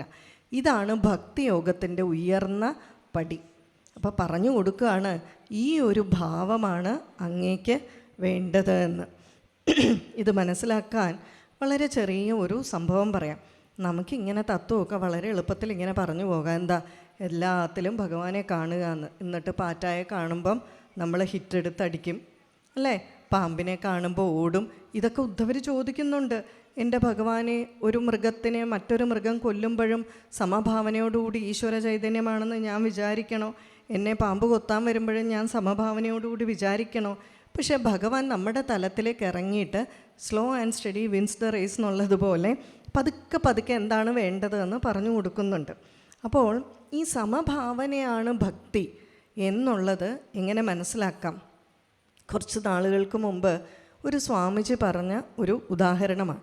അദ്ദേഹത്തിൻ്റെ ജീവിതത്തിൽ തന്നെ സംഭവിച്ചതാണ് ഇത്. ഉത്തരകാശിയിലെ ആദിശങ്കര ബ്രഹ്മവിദ്യാപീഠത്തിലെ കുട്ടി സ്വാമിജി എന്നറിയപ്പെടുന്ന ഹരിബ്രഹ്മേന്ദ്രാനന്ദ തീർത്ഥ, അദ്ദേഹം 9 വയസ്സിൽ ഗൃഹം വിട്ട് സന്യാസിയായി പോയതാണ് കേരളത്തിൽ നിന്ന്. എല്ലാ സന്യാസിവര്യന്മാരും ബഹുമാനിക്കുന്ന ഒരാളാണ്. ചെറുപ്പക്കാരനാണ്. കുട്ടി സ്വാമിജി എന്നറിയപ്പെ 6 അടി പൊക്കമുണ്ട്. പക്ഷെ കുട്ടി സ്വാമിജി എന്നറിയപ്പെടാൻ കാരണം അദ്ദേഹം വളരെ ചെറുപ്പത്തിൽ സന്യാസം എടുത്ത് ഹിമാലയത്തിൽ സന്യാസവേഷം ധരിച്ച് നടക്കുന്നതുകൊണ്ട് കാണുന്നവരെല്ലാം എന്ത് വിളിക്കും? കുട്ടി സ്വാമിജി എന്ന് വിളിക്കും. പക്ഷേ അദ്ദേഹം ആദിശങ്കര ബ്രഹ്മവിദ്യാപീഠത്തിൽ നമ്മൾ പോലെ ഭൗതികരായിട്ടുള്ളവരായിട്ടൊന്നും ഇടപഴകിയല്ല അവർ ജീവിക്കുന്നത്. അവിടെ ആശ്രമമാണ്, ബ്രഹ്മചാരികൾക്ക് ശിക്ഷണം കൊടുക്കുന്നതാണ്. അപ്പോൾ വേദവും വേദാന്തവും ആഴത്തിലുള്ള പഠനങ്ങളാണ്, വേദാന്തമാണ് കൂടുതൽ അവിടെയുള്ളത്. നമുക്കൊക്കെ അത് മനസ്സിലാക്കാൻ ബുദ്ധിമുട്ടാണ്. അപ്പോൾ ഒരിക്കൽ എന്ത് ചെയ്തു, തൊട്ടടുത്തുള്ള ആശ്രമത്തിലെ ഒരു സന്യാസി വര്യൻ ഇദ്ദേഹത്തിനോട് പറഞ്ഞു, ഒരു ക്ലാസ് ഒന്ന് എടുക്കണം, കുറേ സെമിനാറുകളാണ് കുറേ വിഷയങ്ങളെപ്പറ്റി. അപ്പോൾ ഇദ്ദേഹത്തിന് കൊടുത്തത് യോഗസൂത്രത്തിനെ പറ്റിയുള്ള ഭാഗം എടുക്കാനാണ്. ഇംഗ്ലീഷിലാണ് പ്രഭാഷണം. അപ്പോൾ ഇദ്ദേഹം ക്ലാസ് എടുക്കാനായിട്ട് വന്നു. വിദേശികളായിട്ടുള്ളവർ ധാരാളം ഉണ്ട് കേൾക്കാൻ. അതിൽ ചൈനയിൽ നിന്ന് വന്ന ഒരു സ്ത്രീയും ഉണ്ടായിരുന്നു. അപ്പോൾ ഇവർക്കൊന്നും ഈ പറയുന്ന വിഷയത്തെപ്പറ്റി വളരെ വലിയ അറിവുണ്ടെന്നൊന്നും പറയാൻ സാധിക്കില്ല. അപ്പോൾ യോഗസൂത്രത്തിനെ പറ്റി പറയുമ്പോൾ സമാധി അവസ്ഥയ്ക്ക് ഉള്ള വഴികൾ എന്തൊക്കെ എന്ന് പറഞ്ഞു. അതിനുള്ള പല വഴികൾ പറയുന്ന കൂട്ടത്തിൽ ശരണാഗതിയെപ്പറ്റി ഒക്കെ പറഞ്ഞു. ഇപ്പോൾ ശരണാഗതിയെപ്പറ്റി, സമർപ്പണത്തിനെ പറ്റി, ഭഗവാന്റെ പാദങ്ങളിലുള്ള ഭക്തിയെപ്പറ്റി എല്ലാം പറഞ്ഞു. അപ്പോൾ ഇതെല്ലാം പറഞ്ഞിട്ട് ഇതെല്ലാം ഇവർ കേട്ടുകൊണ്ടിരുന്നു. ഈ സെഷനെല്ലാം കഴിഞ്ഞ് വൈകുന്നേരം ആകുമ്പോഴേക്കും ക്വസ്റ്റ്യൻ ആൻസർ സെഷനുണ്ട്, സംശയങ്ങളൊക്കെ ചോദിക്കാം. അപ്പോൾ ഈ ചൈനയിൽ വന്ന സ്ത്രീയെ ചോദിക്കാൻ തുടങ്ങി. അവരാണെങ്കിൽ ഈ ശരണാഗതി, സമർപ്പണം, നമ്മൾ ഇംഗ്ലീഷിലാണെങ്കിൽ സറണ്ടർ എന്ന് പറയും, അതൊരിക്കലും ശരിയായ വാക്കല്ല. സറണ്ടർ എന്ന് പറഞ്ഞാൽ ആരോ കത്തിയെടുത്ത് ഇവിടെ കുത്തി പിടിച്ചിട്ട് കീഴടങ്ങടാന്ന് പറയുന്നത് പോലെയാണ്. ശരണാഗതി എന്ന് പറഞ്ഞാൽ എന്താണ്? നമ്മൾ സ്വയം നമ്മളെ തന്നെ സമർപ്പിക്കുന്ന ഒരു ഭാവമാണ്. അപ്പോൾ ഇവരാണെങ്കിൽ ആകെ കേട്ടിരിക്കുന്നത്, ഇപ്പം നമുക്ക് ഭാരതത്തിൽ കുറച്ച് യോഗയ്ക്കൊക്കെ പ്രശസ്തിയുണ്ട്. അപ്പോൾ അതുകൊണ്ട് അവർ ഈ യോഗസൂത്രത്തിൽ കേട്ടിരിക്കുന്ന ഒരു പദം എന്ന് പറയുന്നത് യോഗ എന്നുള്ളത് മാത്രമാണ്. അപ്പോൾ ഭക്തി എന്താണെന്ന് അവർക്ക് അറിയില്ല, ശരണാഗതി എന്താണെന്ന് അറിയില്ല. അപ്പോൾ അവർ സ്വാമിജിയോട് ചോദിച്ചു, Swamiji, what is the meaning of bhakti? What is meant by sharanagati? Swamiji ആകെ കുഴപ്പത്തിലായി. സ്വാമിജി പറഞ്ഞു, യാതൊരു തരത്തിലുള്ള അടിസ്ഥാനം ഇല്ലാത്ത ഇവരെ ഞാൻ എങ്ങനെ ഭക്തി എന്ന് പറയും? കാരണം ഇവർ അച്ഛനമ്മമാരെ നമസ്കരിക്കാറില്ല, ദൈവത്തിന് ഈശ്വരവിശ്വാസം ഇല്ല, നാസ്തികരാണ്. അപ്പോൾ അങ്ങനെ പോലും ഒന്നിനെയും നമസ്കരിക്കാത്ത ഇവരോട് ഭക്തി എന്താണെന്ന് എങ്ങനെ പറഞ്ഞു കൊടുക്കും? അപ്പോൾ സ്വാമിജി പറഞ്ഞു, എനിക്ക് ഒരാഴ്ചത്തെ സമയം തരിക, അതിനുള്ളിൽ ഞാൻ നിങ്ങളെ പറഞ്ഞ് മനസ്സിലാക്കാം ഭക്തി എന്താണ് എന്ന്. ഇവരടുത്ത ദിവസം വന്നു. അടുത്ത ദിവസം വന്നപ്പോൾ ഒരാൾ അവർക്ക് ഒരു കസേര ഇട്ട് കൊടുത്തു. അപ്പോൾ ഉടനെ ഇവർ താങ്ക് യു പറഞ്ഞു. കുടിക്കാനായിട്ട് വെള്ളം കൊണ്ട് കൊടുത്തു. അപ്പോൾ ഇവരുടനെ എന്ത് പറഞ്ഞു? താങ്ക് യു പറഞ്ഞു. അപ്പോൾ സ്വാമിജി ചോദിച്ചു, അങ്ങ് എന്തിനാണ് ഈ താങ്ക് യു പറയുന്നത്? അല്ല, എനിക്കൊരു ഉപകാരം ചെയ്തു തന്നതല്ലേ, അപ്പോൾ നമ്മൾ താങ്ക് യു പറയണ്ടേ? അവരെങ്ങനെയാണെന്ന് വെച്ചാൽ, ഭാര്യ ഭർത്താവിന് കാപ്പി കൊണ്ടു കൊടുത്താൽ ഭർത്താവ് ഭാര്യയ്ക്ക് താങ്ക് യു പറയും. അപ്പം ഇങ്ങനെയുള്ളൊരു സംസ്കാരമാണ്. അപ്പോൾ എല്ലാത്തിനും താങ്ക് യു പറയും. അപ്പോൾ സ്വാമിജി പറഞ്ഞു, നിങ്ങൾ ഇത്ര ചെറിയ കാര്യങ്ങൾക്ക് താങ്ക് യു പറയുന്നുണ്ടെങ്കിൽ, അതായത് ഇത്ര ചെറിയ ചെറിയ ഉപകാരങ്ങൾ ചെയ്യുന്നവർക്ക് താങ്ക് യു പറയുന്നുണ്ടെങ്കിൽ, നിങ്ങളുടെ ജീവിതത്തിൽ ഏറ്റവും വലിയ ഉപകാരങ്ങൾ ചെയ്തിരിക്കുന്നവർക്ക് വേണ്ടേ നിങ്ങൾ താങ്ക് യു പറയാൻ? അപ്പം ഇവർ ചോദിച്ചു, അതാരാ, എങ്ങനെയാണ് ഉള്ളത്, ആരൊക്കെയാണത്? അപ്പോൾ സ്വാമിജി പറഞ്ഞു, നിങ്ങൾക്കാരാണ് ജന്മം തന്നത്? നിങ്ങൾക്ക് ഈ ശരീരവും രൂപവും കിട്ടിയത് ആരാണ്? അപ്പോൾ പറഞ്ഞു, അച്ഛനമ്മമാരിലൂടെയാണ്. അച്ഛനമ്മമാരാണ് എനിക്ക് ജന്മം തന്നത്, എനിക്ക് രൂപം വരാൻ കാരണം അവരാണ്. അപ്പോൾ സ്വാമിജി പറഞ്ഞു, അവരോടൊന്ന് പോയി ചോദിക്കാവോ ഈ രൂപമൊക്കെ തന്നത് അവരാണോ എന്ന്? അപ്പോൾ അവർക്ക് അതേന്ന് പറയാൻ പറ്റുമോ? അതേന്ന് പറഞ്ഞാൽ ഉടനെ കുട്ടി ചോദിക്കുക, എന്നാൽ പിന്നെ കുറച്ചുകൂടെ വെളുപ്പ് നിറം എനിക്ക് തന്നുകൂടായിരുന്നു, കുറച്ചും കൂടെ മുടിക്കൊക്കെ ഉള്ളു വെച്ച് തന്നുകൂടായിരുന്നോ, അല്ലേ, വിരലിനൊക്കെ കുറച്ചുകൂടി നീളം വെച്ച് തരാൻ പാടില്ലായിരുന്നു എന്ന് ചോദിച്ചാൽ എന്ത് പറയും? അപ്പോൾ അച്ഛനും അമ്മയും ആണോ നമുക്ക് രൂപം തന്നത്? അല്ല, നമ്മൾ അച്ഛനമ്മമാരിലൂടെ വന്നു. നമ്മളുടെ ആകൃതിയെ ഇതുപോലെ സൃഷ്ടിച്ചതാരാണ്? ഏതോ ഒരു ശക്തിയാണ്. ആ ശക്തിയെ കാണുന്നില്ല എന്ന് പറഞ്ഞ് ഇല്ല എന്ന് പറയാൻ പറ്റുമോ? സൃഷ്ടി ഉണ്ടെങ്കിൽ അവിടെ എന്തുണ്ട്? സൃഷ്ടാവുണ്ട്. എല്ലാ ദിവസവും എല്ലാ നേരവും വലിച്ചു വിടുന്നുണ്ടല്ലോ നമ്മൾ ശ്വാസം. വായുവിനെ കാണാൻ പറ്റുമോ? കാണുന്നില്ല എന്നും പറഞ്ഞ് വായു ഇല്ലെന്ന് ആരെങ്കിലും പറയുമോ? പക്ഷെ കാണുന്നില്ല എന്ന് പറഞ്ഞ് അതിൻ്റെ അസ്തിത്വത്തെ നമുക്ക് നിരാകരിക്കാൻ സാധിക്കില്ല. നമ്മൾ കാണാത്ത എത്ര ജീവജാലങ്ങളുണ്ട് ഇവിടെ. നമ്മളെക്കാളും കാഴ്ചശക്തിയുള്ള, കേൾവി ശക്തിയുള്ള എത്രമാത്രം ജീവജാലങ്ങളുണ്ട്. അപ്പോൾ ചോദിച്ചു, ഇങ്ങനെയാണെങ്കിലും നിങ്ങൾക്ക് ഈ ശരീരം തന്ന, അല്ലെങ്കിൽ അവരിലൂടെ വന്നപ്പോൾ അവരോട് നിങ്ങളൊരു നന്ദി പറയണ്ടേ ചോദിച്ചു അച്ഛനമ്മമാരോട്. അപ്പോൾ അവർക്ക് തോന്നി അത് ശരിയാണെന്ന്. അത് കഴിഞ്ഞ് അവരോട് ചോദിച്ചു, നിങ്ങളുടെ ഈ ശരീരത്തിനൊക്കെ എങ്ങനെയാണ് ഊർജ്ജം ലഭിക്കുന്നത്? അതിൻ്റെ ഒരു പ്രധാന കാരണം എവിടെ നിന്നാണ്? സൂര്യപ്രകാശത്തിൽ നിന്നാണ്, അല്ലേ? ആ സൂര്യപ്രകാശം ഇല്ലെങ്കിൽ, എന്നും ചന്ദ്രൻ്റെ കിരണോ ശീതളിമയാണെങ്കിൽ എന്തായിരിക്കും? ഏതെങ്കിലും ചെടി കിളുക്കുമോ? നമ്മളുടെ അവസ്ഥ എന്തായിരിക്കും? അപ്പോൾ നമുക്ക് ഇത്ര മാത്രം ഊർജം തരണമെങ്കിൽ ആ സൂര്യഭഗവാനോടൊരു താങ്ക് യു പറയണ്ടേ? സ്വാമിജി ചോദിച്ചു, മുമ്പ് പറഞ്ഞതുപോലെ ഇത്രമാത്രം ശ്വാസം വലിക്കുന്നുണ്ടെങ്കിൽ വായു ഭഗവാനോടൊരു താങ്ക് യു പറയണ്ടേ? അങ്ങനെയാണെങ്കിൽ ഈ ജലമില്ലെങ്കിൽ നമുക്ക് ജീവിക്കാൻ പറ്റുമോ? ഈ ജലത്തിനോട് നന്ദി പറയണ്ടേ? അപ്പം അവർക്ക് നോക്കിയപ്പോൾ ഇതെല്ലാം ലോജിക്കലാണ്. സ്വാമിജി പറഞ്ഞു, ഇതാണ് ഭക്തി. അതായത് ഞങ്ങൾ ഉറങ്ങി എഴുന്നേൽക്കുമ്പോൾ എന്തു ചെയ്യുന്നു? ആ അച്ഛനമ്മമാരെ നമസ്കരിക്കുന്നു. അവരോടുള്ള താങ്ക് യു ആണ് ഞങ്ങളുടെ ഭക്തി. എന്തു ചെയ്യുന്നു? അവരിലും ഒരു ഈശ്വര ചൈതന്യം ഉള്ളതുകൊണ്ട്, ഏതോ ഒരു ശക്തി ഉള്ളതുകൊണ്ടാണ് എനിക്ക് ഈ രൂപം ലഭിച്ചതും എനിക്കിവിടെ ജീവിക്കാൻ സാധിച്ചതും. അതുകൊണ്ട് ഞങ്ങൾ അവരെ വണങ്ങുന്നു. രാവിലെ എഴുന്നേറ്റ് ഞങ്ങൾ ആദിത്യ ഭഗവാനെ പ്രാർത്ഥിക്കുന്നു ഈ സൂര്യപ്രകാശം തന്നതിന്. അത് സൂര്യനോടുള്ള ഞങ്ങളുടെ ഗ്രാറ്റിറ്റ്യൂഡ്, നന്ദി. അതാണ് ഞങ്ങളുടെ ഭക്തി എന്ന് പറയുന്നത്. ഞങ്ങൾ കുളിക്കാൻ പോകുമ്പോൾ എന്തു ചെയ്യുന്നു? ആ ജലമെടുത്ത് എല്ലാ പുണ്യനദികളെയും ഞങ്ങൾ വണങ്ങുന്നു.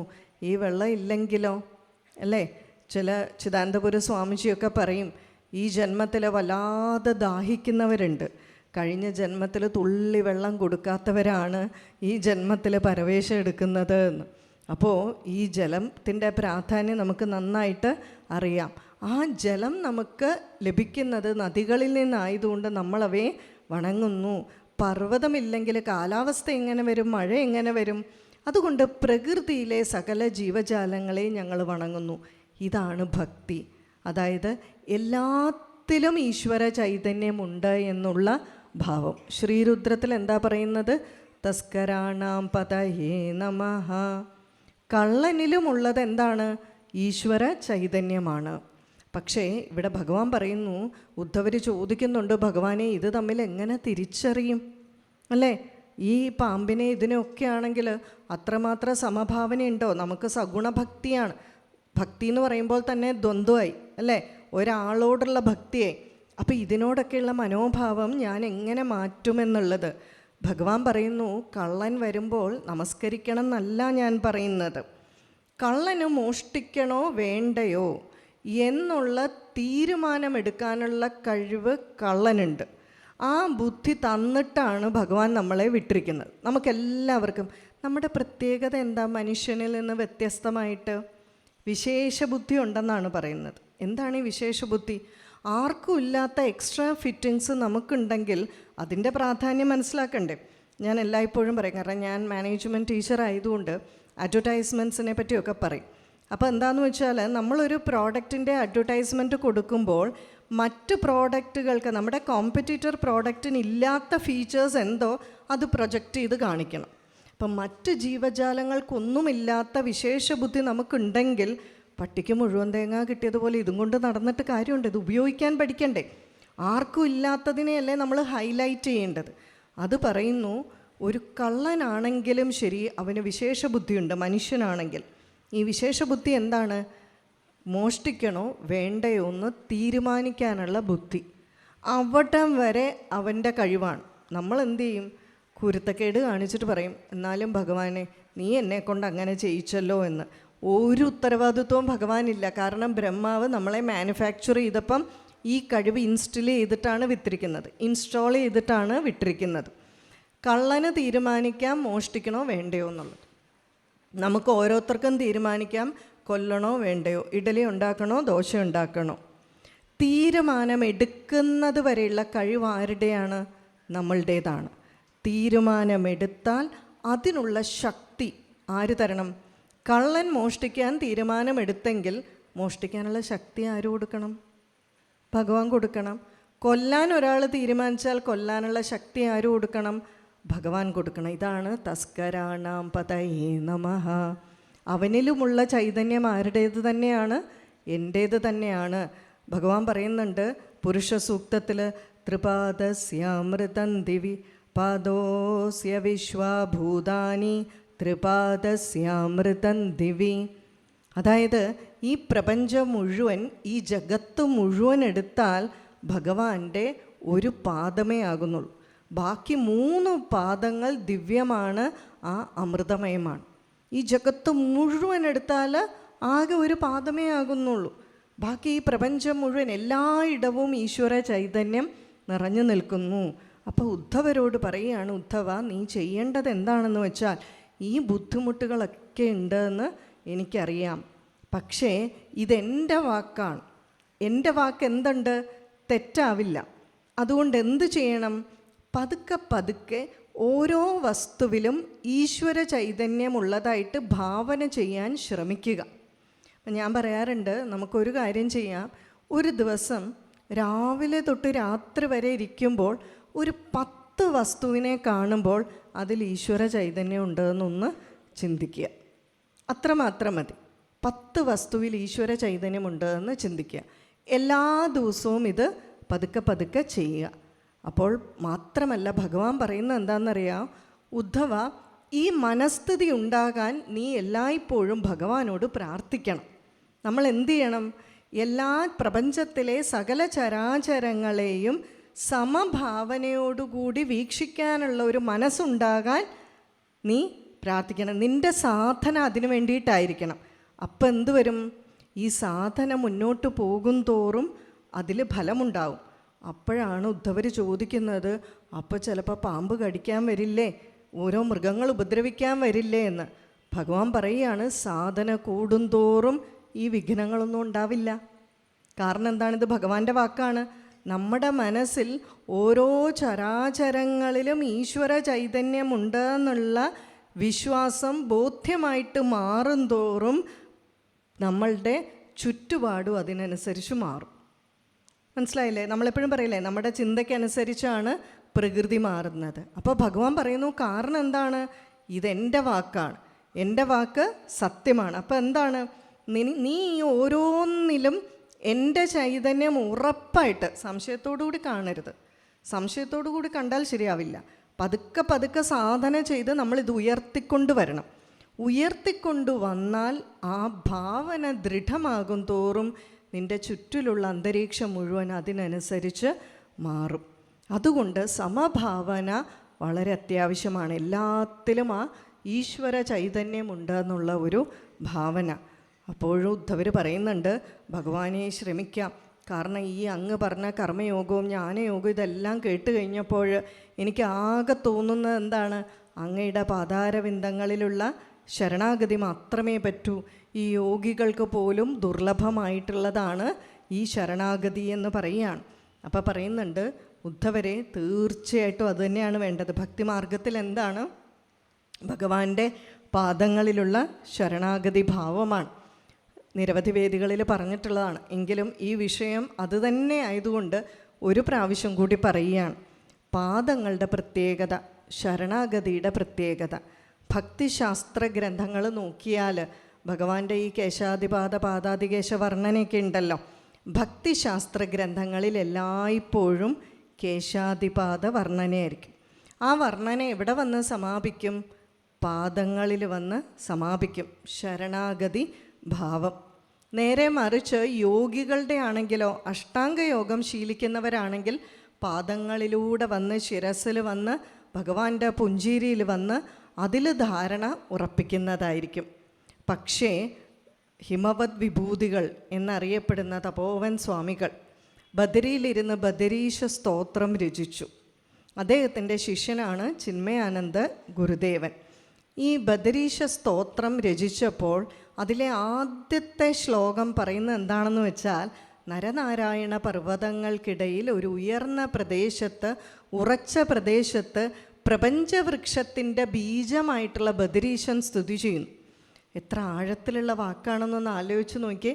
പ്രപഞ്ചവൃക്ഷത്തിൻ്റെ ബീജമായിട്ടുള്ള ബദരീശൻ, ആദ്യത്തെ ശ്ലോകം. അടുത്ത ശ്ലോകം എന്താണ്? പരമജ്ഞാനിയാണ് തപോവൻ സ്വാമികൾ. അദ്ദേഹം പറയുന്നു, ഈ സംസാര സാഗരത്തിൽ നിന്നും കരകയറാൻ ഈ ജ്ഞാനയോഗവും കർമ്മയോഗവും ഒന്നും പറ്റില്ല. മറിച്ച് എന്താണ്? അങ്ങയുടെ പാദങ്ങളിലെ ശരണാഗതി ഭാവം മാത്രമേ എനിക്ക് സാധിക്കൂ എന്ന് പറയുകയാണ്. ഇതുപോലെയുള്ളവരുണ്ട്. കാക്കശ്ശേരി ഭട്ടതിരിപ്പാട് അല്ലെങ്കിൽ കുഞ്ഞിക്കാവ് തിരുമേനി ഇവരെക്കുറിച്ചൊക്കെ പറയും. കാക്കശ്ശേരി ഭട്ടതിരിപ്പാട് എന്ത് ചെയ്യുന്നു വെച്ചാൽ, ഏകാദശി ദിവസമാകുമ്പോഴേക്കും തൻ്റെ വീടിൻ്റെ വാതിലെല്ലാം തുറന്നു വിടും. കാക്കയോ പട്ടിയോ പൂച്ചയോ എന്ത് വന്നാലും അവയെല്ലാം ഈശ്വര സ്വരൂപമായിട്ട് കാണും. ഏറ്റവും കുറഞ്ഞത് ഒരു ദിവസമെങ്കിലും അങ്ങനെ കാണാൻ നമ്മൾ ശ്രമിക്കുന്നുണ്ടല്ലോ. ഭഗവാൻ പറയുന്ന അത്രയൊക്കെ മതി. അങ്ങനെ പതുക്കെ പതുക്കെ കയറി വന്നാൽ മതി. ഓരോ വസ്തുവിലും ആ ഈശ്വര സ്വരൂപമായിട്ട് കണ്ട് നമസ്കരിക്കുക. അവരെ നേരിട്ട് പോയി നമസ്കരിക്കണം എന്നില്ല. പതുക്കെ പതുക്കെ നമ്മുടെ ഉള്ളിലത് ചിന്തിച്ചാൽ മതി. ഉള്ളിലത് ചിന്തിക്കുമ്പോൾ പ്രകൃതിയിലും വ്യത്യാസം വരും. അപ്പം അതുകൊണ്ട് എന്ത് ചെയ്യണം? അതുണ്ടാകാൻ, ആ ഭക്തി ഉണ്ടാകാൻ ഭഗവാന്റെ പാദങ്ങളെ ആശ്രയിക്കണം. ഇപ്പോൾ തിരുമനസ് ഇവിടെ ശർമാജി പറഞ്ഞു, ആ പാദങ്ങളിൽ തലമുട്ടിച്ച് നമ്മൾ നമസ്കരിക്കുമ്പോഴുള്ള പ്രത്യേകത. എന്തിനാണ് ഭഗവാന്റെ പാദങ്ങളെ നമ്മൾ ആശ്രയിക്കുന്നത് എന്ന് പറഞ്ഞിരിക്കുക. ഭഗവാന്റെ മൂക്കിൽ തൊട്ടാണോ തലയിൽ വയ്ക്കുക? കണ്ണിൽ തൊട്ടാണോ തലയിൽ വയ്ക്കുക? ഭഗവാന്റെ പാദങ്ങളെയാണ് നമ്മൾ ആശ്രയിക്കുന്നത്. ഗുരുവിൻ്റെ എന്തിനെയാണ് ആശ്രയിക്കുക? ഗുരുവിൻ്റെ പാദങ്ങളെയാണ് നമ്മൾ ആശ്രയിക്കുക. പാദത്തിൻ്റെ പ്രത്യേകത എന്താണെന്ന് ഈ ബദരീശ സ്തോത്രത്തിന് വ്യാഖ്യാനം എഴുതിയ ചിന്മയാനന്ദ ഗുരുദേവൻ പറയുന്നുണ്ട്.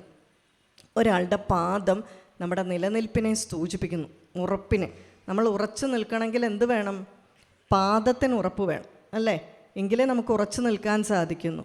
ഗുരുവിൻ്റെ പാദം സൂചിപ്പിക്കുന്നത് അദ്ദേഹം ഈ ജീവിതകാലം മുഴുവൻ ഏതാശയത്തിന് വേണ്ടി, ഏതാദർശത്തിന് വേണ്ടി നിലകൊണ്ടോ അതാണ് ആ പാദം സൂചിപ്പിക്കുന്നത്. അപ്പോൾ ആ പാദത്തെ നമസ്കരിക്കുക വഴി എന്താണ്? ഈ പാദത്തെ നമസ്കരിക്കുന്ന വഴി നമ്മളെന്താ ചിന്തിക്കുന്നത്?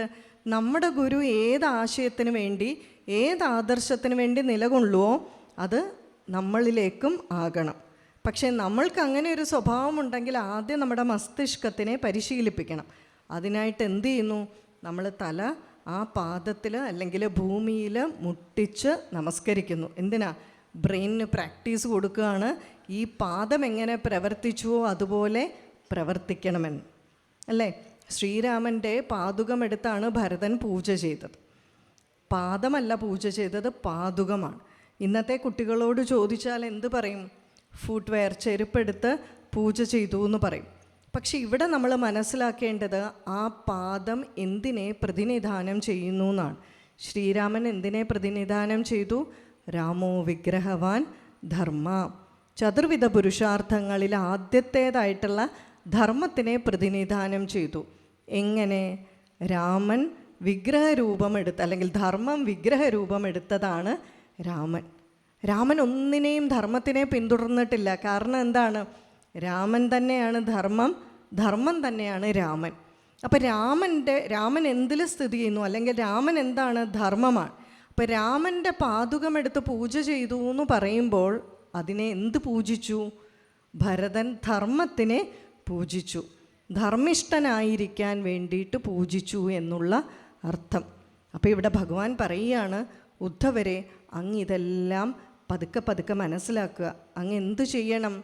ഇത് മനനം ചെയ്യുക, വിചാരം ചെയ്യുക. കാരണം മോക്ഷം വേണമെങ്കിൽ എന്ത് വേണം? ജ്ഞാനവും വൈരാഗ്യവും തീവ്രമാകണം. ഇത് രണ്ടും വേണം. അപ്പോൾ അങ്ങേക്കിത് വേണമെങ്കിൽ ഏകാദശ സ്കന്ധം എന്താണെന്നാണ് ഞാൻ പറഞ്ഞത്? വിചാരശീലമുള്ളവർക്കാണിത്. ഭഗവാൻ വളരെ വലിയ ഉപദേശങ്ങളാണ് അതിനു മുമ്പൊക്കെ കൊടുക്കുന്നത്. പക്ഷേ ഭക്തിയോഗം വരുമ്പോൾ ഭഗവാൻ ഭക്തർക്കായിട്ടുള്ള, നമുക്ക് സാധിക്കാൻ പറ്റുന്ന രീതിയിലുള്ള വളരെ ലളിതമായിട്ടുള്ള ഉപദേശങ്ങൾ കൊടുക്കുന്നു. ഇതാർക്ക് വേണ്ടിയിട്ടാണ്? നിമിത്തമാത്രം ഭവ സവ്യസാചി എന്ന് പറയുന്നത് പോലെ നമുക്ക് അർജുനനെ നിമിത്തമാക്കിയിട്ട് നമുക്ക് ഉപദേശിച്ചതുപോലെ ഉദ്ധവരെ നിമിത്തമാക്കിക്കൊണ്ട് ഭഗവാൻ നമുക്ക് ഇത് ഉപദേശിച്ചു തരികയാണ്.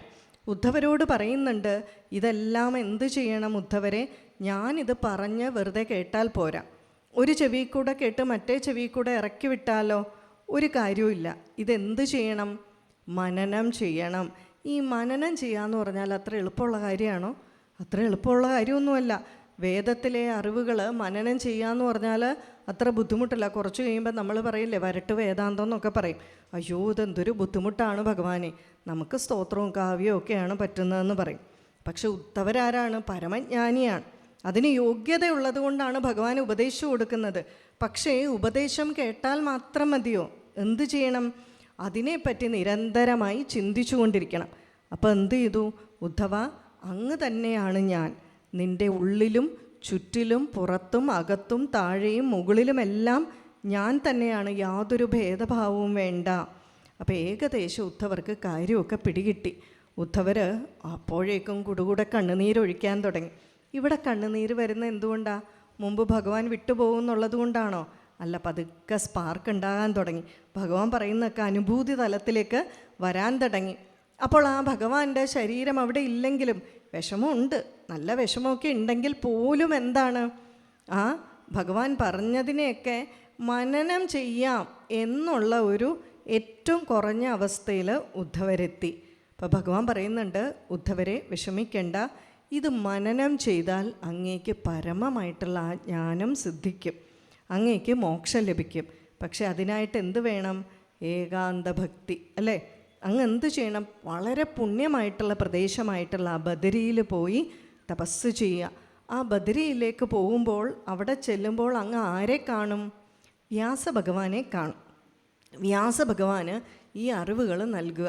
ഈ അറിവുകളെന്ന് പറഞ്ഞാൽ ഏത് സ്കന്ധാണ്? ഏകാദശം. ആ ഏകാദശം വ്യാസഭഗവാന് കൊടുക്കുക. വ്യാസഭഗവാന് കൊടുത്താലോ, വ്യാസഭഗവാനും നാരദ ഭഗവാനും കൂടെ ഇത് സംസാരത്തിൽ പ്രചരിപ്പിച്ചു കൊള്ളും. അങ്ങ് എന്ത് ചെയ്യണം? ഇതിനെ നല്ലതുപോലെ മനനം ചെയ്യുക. ആ അളകനന്ദാ തീരത്ത് ജീവിച്ച് ആ അളകനന്ദയെ കണ്ടാൽ തന്നെ അങ്ങയുടെ പാപങ്ങൾ തീരും. ആ ജലത്തിൽ സ്നാനമൊക്കെ ചെയ്ത് അങ്ങ് അവിടെ ഇരുന്ന് മനനം ചെയ്ത് നിധിധ്യാസനം എന്ന് പറയുന്ന ഒരു അവസ്ഥയിൽ എത്തുക. അപ്പോൾ ഈ ബദരിയുടെ പ്രത്യേകത എന്താണെന്ന് കൂടി പറയണം. കാരണം എൻ്റെ വിഷയം ഉദ്ധവരുടെ ബദരി യാത്രയാണ്. പക്ഷേ നമ്മുടെ ഗ്രന്ഥങ്ങളിലൊന്നും ബദരി യാത്രയെപ്പറ്റി ഒന്നും പറയുന്നില്ല. ഉദ്ധവരെ ഭഗവാൻ പറഞ്ഞു വിട്ടു, നേരെ ബദരിയിലെത്തി, അത്രേ ഉള്ളൂ. ബദരിക്ക് പോകുന്ന ട്രാവലോഗൊന്നുമില്ല, യാത്രാ വിവരണങ്ങൾ ഇല്ല. ഒരു ഗ്രന്ഥങ്ങളിലും അങ്ങനെ ഞാൻ നോക്കിയ ഗ്രന്ഥങ്ങളിലൊന്നും കണ്ടിട്ടില്ല. അപ്പോൾ എന്താണ്, അറ്റ്ലീസ്റ്റ് ഡെസ്റ്റിനേഷൻ എത്തിയതിൻ്റെ കാര്യമാണെങ്കിലും ഒന്ന് പറയാമല്ലോ. ബദരിയുടെ പ്രത്യേകത, ബദരിയിലെ രാവൽജിമാരെല്ലാം പറയും, ബദരിയിൽ ക്ഷേത്രത്തിനല്ല പ്രാധാന്യം. എന്തിനാണ്? ബദരി ഭൂമിക്കാണ്. ബദരി എന്താ പറയുക, നമ്മുടെ ഗ്രന്ഥങ്ങളിലൊക്കെ ബദരി ആശ്രമം എന്നാണ്, ബദരികാശ്രമം എന്നാണ്, അല്ലേ? ബദരിയിൽ എവിടെ പോയി നിന്നാലും ആ ഭൂമിക്കാണ് പ്രത്യേകത. കാരണം എന്താണെന്ന് വെച്ചാൽ നമുക്കറിയാം, നമുക്ക് പഠിക്കാനാണ് ജ്ഞാനം, വ്യാകരണം, തർക്കം, ഇതൊക്കെ ആണെങ്കിൽ നമുക്ക് കാശിയുണ്ട്. തപസ് ചെയ്യാനുള്ള തപോഭൂമികളാണ് ഈ ബദരീനാഥും കേദാറും ഒക്കെ, അല്ലേ? ഇനി ഭക്തിക്കായിട്ടോ നമുക്ക് വൃന്ദാവനമുണ്ട്. ഇനി മാന്ത്രികം, താന്ത്രികമൊക്കെ ആണെങ്കിലോ ആസാം, ബീഹാർ പോലെയുള്ള സംസ്ഥാനങ്ങളുണ്ട്. പക്ഷെ എല്ലാത്തിൻ്റെ ലക്ഷ്യം എന്തു തന്നെയാണ്? ഒന്നു തന്നെ, ഈശ്വരൻ. നമ്മളുടെ രുചി വിവിധമായതുകൊണ്ട്, നമ്മൾ വൈവിധ്യമുള്ളവരായതുകൊണ്ട് പല മാർഗങ്ങൾ തന്നിരിക്കുന്നു എന്ന് മാത്രം. അതിൽ ഏറ്റവും ഉചിതമായിട്ടുള്ള തപസ് ചെയ്യാനുള്ള, മനനം ചെയ്യാനുള്ള സ്ഥലം ഏതാണ്? ബദരിയാണെന്ന് പറയും. ഈ ബദരിയിൽ തന്നെ വ്യാസഭഗവാൻ ഈ ഭാഷ്യം എഴുതിയ സ്ഥലങ്ങളിൽ തന്നെയാണ് ആരൊക്കെ ഇരുന്നത്? ശങ്കരാചാര്യരും ഇരുന്ന് ആ ഭാഷ്യം രചിച്ചത്. ആ ബദരീകാശ്രമത്തിലേക്ക് ചെല്ലുക എന്ന് പറഞ്ഞു. ഭഗവാൻ പറയുന്നു, ഈ ഭൂമിയുടെ പ്രത്യേകത എന്താണ്? ശരിക്ക് നമ്മളുടെ ആചാര്യന്മാർ പറയുന്നുണ്ട്, കേരളത്തിൻ്റെ മാത്രമല്ല, കേരളത്തിൻ്റെ അല്ല, ഭാരതത്തിൻ്റെ അടിസ്ഥാന ഭൂമി ക്ഷേത്രം എന്ന് പറയുന്നത് ബദരിയാണ്. കേരളത്തിൻ്റെ ഭാരതത്തിൻ്റെ ഭരണസിരാ കേന്ദ്രം എന്ന് പറയുന്നത് എന്താണ്? ബദരി. ഭഗവാന്റെ അഡ്മിനിസ്ട്രേറ്റീവ് ഓഫീസാണ് ബദരി. ഭഗവാന്റെ റെസിഡൻസാണ് വൃന്ദാവനം. സാധാരണ ഓഫീസും അഡ്മിനിസ്ട്രേറ്റീവ് ഓഫീസും റെസിഡൻസും വേറെയല്ലേ? ഭഗവാൻ അവിടെ ആരുടെയൊക്കെ കൂടെയാണ് ഇരിക്കുക? ഉദ്ധവരുണ്ട്, നാരദരുണ്ട്, കുബേരനുണ്ട്, ഹനുമാനുണ്ടെല്ലാം. അവിടെ ഇരുന്ന് പഞ്ചായത്ത് കൂടുക എന്നാണ് പറയുക. ശരിക്ക് പറഞ്ഞാൽ ഭഗവാന്റെ മന്ത്രിയല്ലേ? അവിടെ നരനാരായണ പർവ്വതങ്ങൾക്കിടയിൽ നാരായണ മുനി ഈ രാജ്യം ഭരിക്കുമ്പോൾ മന്ത്രിയായിട്ടുള്ള ഉദ്ധവരും കൂടെയുണ്ട് അല്ലേ? ആ വിഗ്രഹം നോക്കിയാൽ അറിയാം, ഗർഭഗൃഹത്തിനുള്ളിൽ തന്നെയാണ്. എല്ലാവർക്കും ഒന്നിച്ചാണ് അവിടെ ആരതി കാണിക്കുന്നത്. അപ്പോൾ ഭഗവാൻ ഉദ്ധവർക്ക് ആ ശ്രീകൃഷ്ണൻ്റെ രൂപത്തിൽ വന്ന് പരമമായിട്ടുള്ള ഉപദേശം കൊടുത്തു.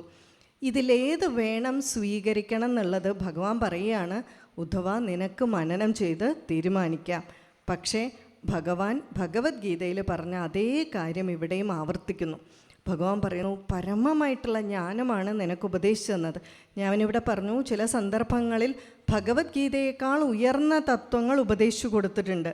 അതുകൊണ്ട് തന്നെ താല്പര്യത്തോടെ ആഗ്രഹിച്ച് അർഹതയുള്ളവർക്ക് മാത്രമേ നീ ഈ ഉപദേശം കൊടുക്കാവൂ. നമ്മൾ പറയാറില്ലേ, പാത്രം എറിഞ്ഞേ വിളമ്പാവൂ എന്ന്. ഇത് എന്തുകൊണ്ടാണ് ഇങ്ങനെ പറയുന്നത്? താല്പര്യമില്ലാത്തവരെ നമ്മളിത് അടിച്ചേൽപ്പിച്ചാൽ, അവരോട് പറഞ്ഞാൽ അവർ ശ്രദ്ധയില്ലാതെ ആയിരിക്കും ഇരിക്കുക. അവിടെ ഇവിടെയൊക്കെ കേൾക്കും, തെറ്റായ രീതിയിൽ മനസ്സിലാക്കും, അടുത്ത തലമുറയ്ക്ക് ഇത് തെറ്റായ രീതിയിൽ പറഞ്ഞു കൊടുക്കും. എത്രയോ തലമുറകളിലേക്ക് ചെല്ലുമ്പോൾ ഇത് തെറ്റായ രീതിയിൽ വരും. എന്തിന്? ഭഗവാൻ ഭഗവത്ഗീത ഉപദേശിക്കുന്ന സമയത്ത് തന്നെ പറയുന്നുണ്ട്, അർജുന ഇത് പണ്ട് ഞാൻ സൂര്യന് ഉപദേശിച്ചു കൊടുത്തു, സൂര്യൻ മനുവിന് ഉപദേശിച്ചു കൊടുത്തു, മനു ഇക്ഷ്വാകുവിന് ഉപദേശിച്ചു കൊടുത്തു. പക്ഷെ അങ്ങനെ കുറേ കാലം കഴിഞ്ഞപ്പോഴെന്താണ്, ഇതിൻ്റെ സാരം നഷ്ടപ്പെട്ടു. നമ്മളൊരു ഗെയിം കളിക്കാറില്ലേ, കുറേ പേരെ നിരത്തി നിർത്തും. ആദ്യം നിൽക്കുന്ന ആളുടെ ചെവിയിൽ ഒരു കാര്യം പറയും, അത് അടുത്ത ആളോട് പറയാൻ പറയും, അടുത്ത ആളോട് പറയും. ഏറ്റവും അവസാനത്തെ ആളുടെ അടുക്കൽ ആദ്യത്തെ ആൾ കേൾക്കുമ്പോൾ ആദ്യം പറഞ്ഞതുമായിട്ട് ഒരു ബന്ധം ഉണ്ടാവില്ല. കാരണം എന്താണ്? ശ്രദ്ധയനുസരിച്ച് മാറിക്കൊണ്ടിരിക്കും. അതുകൊണ്ട് ഭഗവാൻ പറയുകയാണ്, എൻ്റെ ഫസ്റ്റ് എഡീഷൻ ഭഗവത്ഗീതയുടെ എന്നായിരുന്നു? ഞാൻ സൂര്യന് ഉപദേശിച്ചു കൊടുത്തതാണ്. അർജുന ഇത് സെക്കൻഡ് എഡീഷനാണ്. കാരണം എന്താണ്? ഇതിൻ്റെ സാരം നഷ്ടപ്പെട്ടു പോയി. സാരം നഷ്ടപ്പെട്ടു പോകാൻ കാരണം എന്താണ്? പലപ്പോഴും ശ്രദ്ധയില്ലാത്തവർക്ക്, നേരത്തെ ഉദ്ധവർക്ക് വേണ്ട അല്ലെങ്കിൽ ഒരു ശിഷ്യന് വേണ്ട ക്വാളിഫിക്കേഷൻസ് പറഞ്ഞില്ലേ, ഈ ക്വാളിഫിക്കേഷൻ ഇല്ലാത്തവർക്ക് ഉപദേശിച്ചു കൊടുത്തതാണ് ഈ പ്രശ്നം. അതുകൊണ്ട് വളരെയധികം ഈ കാര്യങ്ങളിൽ അറിവുള്ളവർക്ക് മാത്രമേ ഇത് ഉപദേശിച്ചു കൊടുക്കാവൂ എന്ന് പറയുകയാണ്. അതോടൊപ്പം പറയുകയാണ്, ഇതിനെ മനനം ചെയ്ത് നീ എന്നിൽ തന്നെ എത്തിച്ചേരും, നിനക്ക് മോക്ഷമുണ്ടാകും എന്ന് പറയുകയാണ്. ഇത്രയും പറഞ്ഞ് ആ ശ്രീശുക ബ്രഹ്മർഷി പരീക്ഷത്തിന് ഈ ഉപദേശങ്ങളെല്ലാം സമർപ്പിക്കുകയാണ് ചെയ്യുന്നത്. ആ പരമാത്മാവ് നമുക്ക് ഇത്രയും വലിയൊരു ഉപദേശം തന്നല്ലോ എന്ന് പറഞ്ഞുകൊണ്ടാണ് ശ്രീശുകൻ സമർപ്പിക്കുന്നത്. ഇനി ഇതിൽ നിന്നും നമ്മുടെ ജീവിതത്തിൽ എന്ത് പഠിക്കണം? നമ്മൾക്ക് കഥ കേൾക്കാൻ നല്ല രസമാണ് അല്ലേ? പക്ഷെ കഥയിൽ നിന്നും നമ്മൾ എന്ത് പഠിക്കണം? ഈ കഥയിൽ കുടുങ്ങിക്കിടക്കരുത് എന്നുള്ളതിൻ്റെ ഏറ്റവും പ്രധാനപ്പെട്ട ഉദാഹരണം എന്താണെന്നറിയാവോ? 18 പുരാണങ്ങളും ക്രോഡീകരിച്ചത് വ്യാസഭഗവാനാണ് അല്ലേ? പക്ഷേ ഒരേ ചരിതം പല പുരാണങ്ങളിലും വന്നിട്ടുണ്ട്. പല പുരാണങ്ങളിൽ വ്യത്യസ്തമായിട്ടാണ് എല്ലാം ക്രോഡീകരിച്ചിരിക്കുന്നത്. അത് വ്യാസഭഗവാനാണ്. എന്നിട്ട് വ്യാസഭഗവാൻ എന്താ പല പുരാണങ്ങളിലും പല രീതിയിൽ എഴുതിയിരിക്കുന്നത്? ഒരു ഉദാഹരണം പറയാം. ഇപ്പം മണ്ഡലകാലം കഴിഞ്ഞതല്ലേ, ഒരു ഉദാഹരണം പറയാം. അതായത് മോഹിനിയും മഹാദേവനും ചേർന്നപ്പോൾ എന്തു സംഭവിച്ചു? മഹാദേവന് സ്ഖലനമുണ്ടായി, അത് താഴെ വീണപ്പോൾ പർവ്വതങ്ങളും സ്വർണമൊക്കെ ആയി എന്നാണ് ചില പുരാണങ്ങളിൽ. സ്കന്ദപുരാണത്തിൽ ഏറ്റവും വലിയ പുരാണമാണ് സ്കന്ദപുരാണം. സ്കന്ദപുരാണത്തിൽ പറയുന്നു അതിൽ നിന്നാണ് ശാസ്താവ് ഉണ്ടായത്. അപ്പോൾ ഒരേ ആൾ ക്രോഡീകരിച്ച പല പുസ്തകങ്ങളിൽ എന്തുകൊണ്ട് പലതരത്തിൽ വന്നു? രാമായണം നോക്കിയാലോ, ധാരാളം ആളുകൾ നമ്മളോട് സംശയം ചോദിക്കും. ചില പുസ്തകങ്ങളിൽ ലക്ഷ്മണരേഖ കാണില്ല, ഒത്തിരി വ്യത്യാസമുള്ളതായിട്ട് പറയും. ആചാര്യൻ പറയുന്നു കഥകൾ എന്തിനു വേണ്ടിയിട്ടാണെന്ന് വെച്ചാൽ, ചിലത് തീർച്ചയായിട്ടും ഇതിഹാസങ്ങൾ, ചരിത്ര സംഭവങ്ങളാണ്. എന്നാൽ അതിനുള്ളിലുള്ള ചില രാജാക്കന്മാരുടെ കഥയൊക്കെ ഉണ്ട്. ഇപ്പം ഇതിൽ തന്നെ ഈ ഉദ്ധവ ഉപദേശത്തിൽ ചില രാജാക്കന്മാരുടെ കഥ പറയുന്നുണ്ട്. 12-ാം സ്കന്ധം എത്തുമ്പോൾ ഭഗവാൻ പറയുന്നുണ്ട് അതൊക്കെ കാര്യം മനസ്സിലാക്കാൻ വേണ്ടി പറഞ്ഞു തന്നിരിക്കുന്നതാണ് എന്ന് വെച്ച് എല്ലാം യഥാർത്ഥമല്ല എന്നല്ല. കഥകളിലൂടെ പറഞ്ഞാൽ മാത്രമേ നമ്മുടെ ഉള്ളിൽ നിൽക്കുകയുള്ളൂ. പക്ഷേ നമ്മൾ എന്ത് ചെയ്യും? കഥകളിൽ പിടിച്ചു തൂങ്ങും. കഥകളിൽ പിടിച്ചു തൂങ്ങാതിരിക്കാൻ വേണ്ടി ഭഗവാൻ എന്ത് ചെയ്തു? വ്യാസഭഗവാൻ പലയിടത്തും വ്യത്യാസം വരുത്തി. അപ്പം നമ്മൾ എന്ത് ചെയ്യും? തത്വത്തെ നിരൂപണം ചെയ്യും. തത്വം എല്ലായിടത്തും ഒന്ന് തന്നെ. ശ്രീരാമൻ്റെ പത്നി തന്നെയാണ് സീത. സമുദ്രം കടന്നത് ഹനുമാൻ തന്നെ, കൊന്നത് ശ്രീരാമൻ തന്നെ, കൊല്ലപ്പെട്ടത് രാവണൻ തന്നെ. ഇതെല്ലാം ഓരോ തത്വത്തിനെ അടിസ്ഥാനമാക്കിയാണ്. അതുകൊണ്ട് പറയുന്നു, ശ്രീമദ് ഭാഗവതവും രാമായണവും ഇതിഹാസങ്ങളെല്ലാം നമ്മൾ വായിക്കുമ്പോൾ ഒരു ചരിത്ര സംഭവം എന്നുള്ളതിനുപരി ഓരോ കഥാപാത്രങ്ങളും പ്രതിനിധാനം ചെയ്യുന്ന മൂല്യത്തെ മനസ്സിലാക്കണം. അവരെന്ത് തത്വത്തിന് വേണ്ടി നിലകൊണ്ടു എന്ന് നമ്മൾ മനസ്സിലാക്കണം. അപ്പം നമ്മളിവിടെ എന്ത് വേണം? ഈ കർമ്മയോഗവും ഭക്തിയോഗവും ജ്ഞാനയോഗവും എല്ലാം മനസ്സിലാക്കുക. ഇതിലേതിനോടാണ് നമുക്ക് രുചി തോന്നുന്നത്? നമ്മളുടെ പ്രകൃതം, നമ്മളുടെ പദ്ധതി ഏതിനോടാണ് ചേരുന്നത്? അത് വേണം നമ്മൾ സ്വീകരിക്കാൻ. ഭഗവാൻ തന്നെ ഭഗവത്ഗീതയിൽ പറഞ്ഞിട്ടുണ്ടല്ലോ, ഏറ്റവും ഉചിതമായിട്ടുള്ളത് യുക്തായുക്തം ആലോചിച്ച് സ്വീകരിക്കുക എന്നുള്ളത്. പലപ്പോഴും നമ്മളെപ്പോലുള്ളവർക്ക് കൂടുതലായിട്ട് പറ്റുന്നത് എന്താണ്? ഭക്തിയോഗമാണ്, അല്ലേ? ഭക്തിയോഗത്തിൽ തന്നെ നാമജപം പോലുള്ളവയാണ്. അപ്പോൾ ഇവിടെ ഉദ്ധവരോട് പറയുന്നു, ഉദ്ധവ ആലോചിച്ച് ഉറപ്പിച്ച് ഏതാണെന്ന് വെച്ചാൽ തീരുമാനിക്കുക. അങ്ങനെ ഉദ്ധവരവിടെ ജീവിച്ച് ഭഗവാനിൽ തന്നെ ലയിക്കുന്നു. ഇതോടുകൂടി ആ ഒരു ഭാഗം സമാപിക്കുകയാണ്. ഇനി ഇതിൻ്റെ ഫലശ്രുതി പറയുന്നുണ്ട്. ഈ ഒരു ഭാഗം നമ്മളിപ്പം ഇവിടെ ഏകദേശം 1.25 മണിക്കൂറായി. ആ 1.25 മണിക്കൂർ നമ്മളിവിടെ ഈ ഉദ്ധവരെയും ഭഗവാനെയൊക്കെ സ്മരിക്കുകയാണ്. അപ്പോൾ ഇത് കേൾക്കുന്നത് കൊണ്ടും പറയുന്നത് കൊണ്ടും അല്ലെങ്കിൽ അനുസരിക്കുന്നത് കൊണ്ടുള്ള പ്രയോജനമെന്ത്? ഇതിലേറ്റവും കൂടുതൽ പ്രയോജനം ഏതിനാ? കേൾക്കുന്നത് കൊണ്ടാണോ, പറയുന്നത് കൊണ്ടാണോ, അനുസരിക്കുന്നത് കൊണ്ടാണോ? തീർച്ചയായിട്ടും അനുസരിക്കുന്നത് കൊണ്ടാണ്. ആചാര്യന്മാർ പറയുന്നു, സത്സംഗം എന്ന് പറഞ്ഞാൽ മഹാന്മാരുടെ അടുക്കൽ പോയിരിക്കുക എന്നല്ല.